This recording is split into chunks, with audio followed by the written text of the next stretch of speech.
ক্ষমতা শক্তি থেকে ঢাকা বোর্ড 2021 সালে যেই কোশ্চেনটা আসছে সেটা একটু সমাধান করি। ঢাকা বোর্ড 2021 সালে কোশ্চেনটা আসছে স্প্রিং এর উপর ভিত্তি করে একটা উদ্দীপক দিয়ে শামীম 10 কেজি ভরের একটি বস্তুকে 20 মিটার উচ্চতায় উঠানোর জন্য একটি স্প্রিং সংগ্রহ করলো।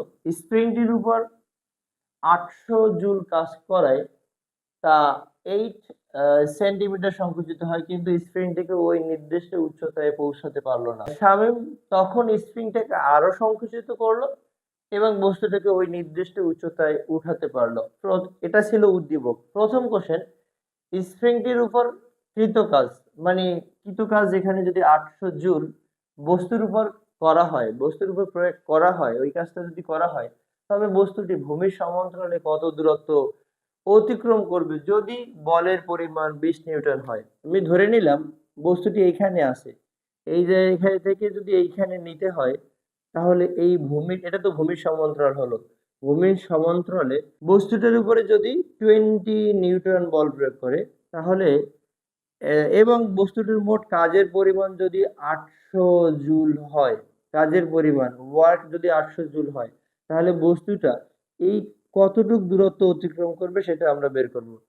তাহলে আমরা একটু দেখি যে, অর্থাৎ গ নম্বর কোশ্চেন ছিল স্প্রিং এর উপরে যদি বস্তুটি, স্প্রিংটির কৃত কাজ মানে 800 জুল কাজ যদি স্প্রিং এর উপরে করা হয়, তবে বস্তুটির ভূমির সমান্তরালে, অর্থাৎ বিষয়টা হলো 10 নিউটন বল প্রয়োগ করার ফলে বস্তুটির যদি কৃত কাজের পরিমাণ 800 জুল হয়, তাহলে বস্তুটা কতটুক দূরত্ব অতিক্রম করবে আমরা সেটা বের করব।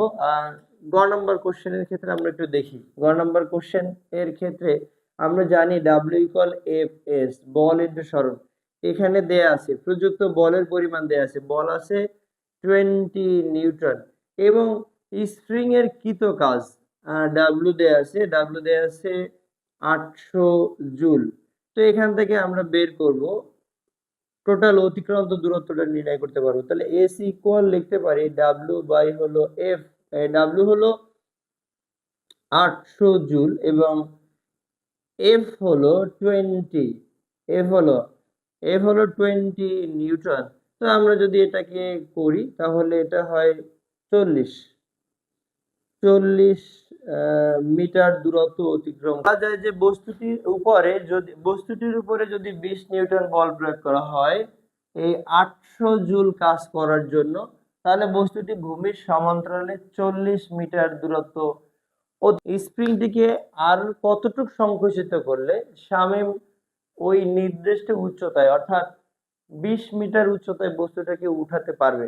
এখন বস্তুটার যে উচ্চতায় আছে বা যে উচ্চতায় উঠাতে, ওই উচ্চতায় বস্তুটার বিভব শক্তিটা কত আমরা একটু দেখি। তাই বিভব শক্তি আমরা জানি ভি বা ইপি, ভি ইকুয়াল টু হলো এম জি এইচ। এম বস্তুটার ভর, এম হলো 10 কেজি, এম হলো 10 কেজি এবং হাইট এইচ এর মান, এইচ দেয়া আছে 20 মিটার এবং অভিকর্ষ ত্বরণ জি এর মান দেয়া আছে বা জানা আছে 9.8 মিটার পার সেকেন্ড স্কয়ার। তো এখান থেকে আমরা 10 ইন্টু 9.8 ইন্টু হলো হাইট, হাইট এর মান হলো 20। তো এখান থেকে আমরা যদি হিসাব করলে বিভব শক্তির মানটা নির্ণয় করতে পারি। বিভব শক্তির পরিমাণ দেয়া আছে, বিভব শক্তির পরিমাণ দেয়া আছে 20 ইন্টু 10 ইন্টু 9.8। বিভব শক্তি হচ্ছে 1960 জুল, 1960 জুল পরিমাণ বিভব শক্তি আছে। এখন স্প্রিং এর কৃত কাজ দেয়া আছে, স্প্রিং এর কৃত কাজ দেয়া আছে, স্প্রিং এর সরণ দেয়া আছে, কিন্তু স্প্রিং এর ধ্রুবক কিন্তু নেই।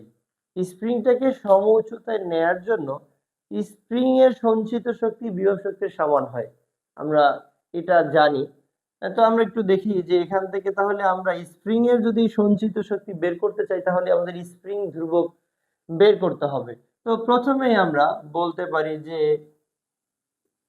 স্প্রিং এর সঞ্চিত শক্তি is equal to half of k x square, half of k x square.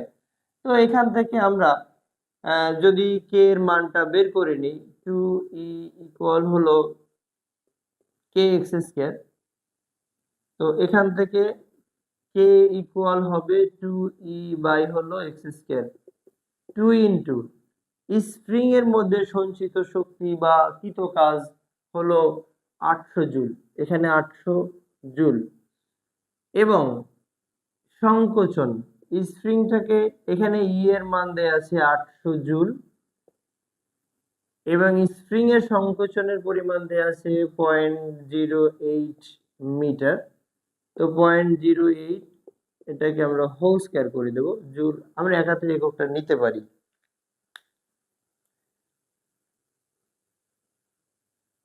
তো এখান থেকে আমরা 2 ইন্টু 800 এটাকে আমরা ভাগ করে দেব 0.08 এর হোল স্কয়ার করে দেব। তাহলে এখান থেকে স্প্রিং ধ্রুবকটা আমরা পাই 2.5 ইন্টু 10⁵। এখন স্প্রিং ধ্রুবক এই জায়গায় শক্তি জুল আর এখানে মিটার, এটাও নিতে পারি জুল পার মিটার স্কয়ার, মানে কাজ ভাগ হইছে দূরত্বের বর্গ, জুল পার মিটার স্কয়ার এটা বলতে পারি। অথবা এটাকে শক্তির সাথে কম্পেয়ার করতে পারি, নিউটন পার মিটার স্কয়ার এটাও বলতে পারি। এখন স্প্রিংটাকে ওই সমান উচ্চতায় 20 মিটার পরিমাণ উচ্চতায় উঠাতে হলে স্প্রিং এর বিভব শক্তি বস্তুর ওই উচ্চতায় উঠানোর সমান পরিমাণ শক্তির সমান হবে। তাহলে আমরা এখানে বলতে পারি যে, আবার বলা যায় যে স্প্রিং এর শক্তি ইকুয়াল হবে বস্তুটার বিভব শক্তির সমান।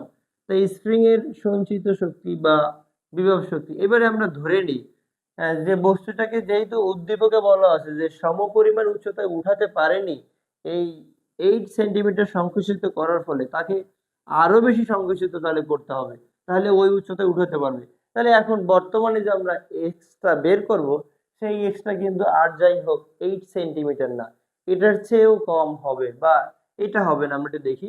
তাহলে এখন এই ক্ষেত্রে আমরা এক্স প্রাইম বলছি, এক্স প্রাইমের মান আমরা বের করে নেব।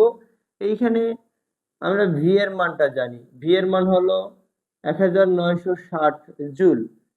এবারে আমরা যদি ই কে ভাঙি, ই কে ভাঙলে পাবো half of k x square.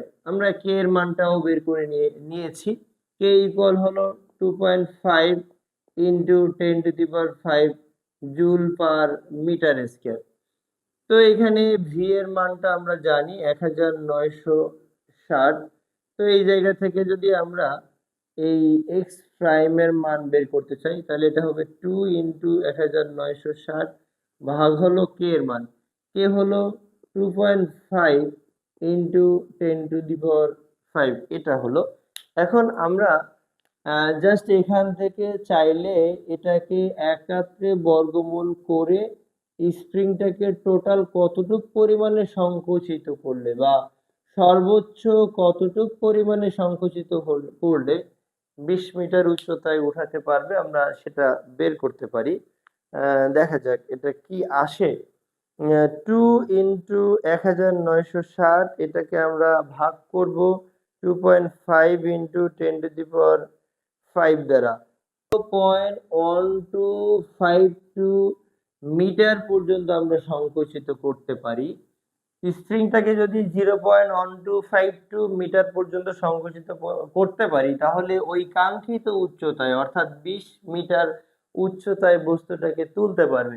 এটাকে যদি আমি মিটারকে সেন্টিমিটার নিই, তাহলে 100 দ্বারা গুণ করবো, তার মানে এটা 12.52 সেন্টিমিটার সংকুচিত করলে পরে বস্তুটাকে ওই 20 মিটার উচ্চতায় উঠাতে পারবে।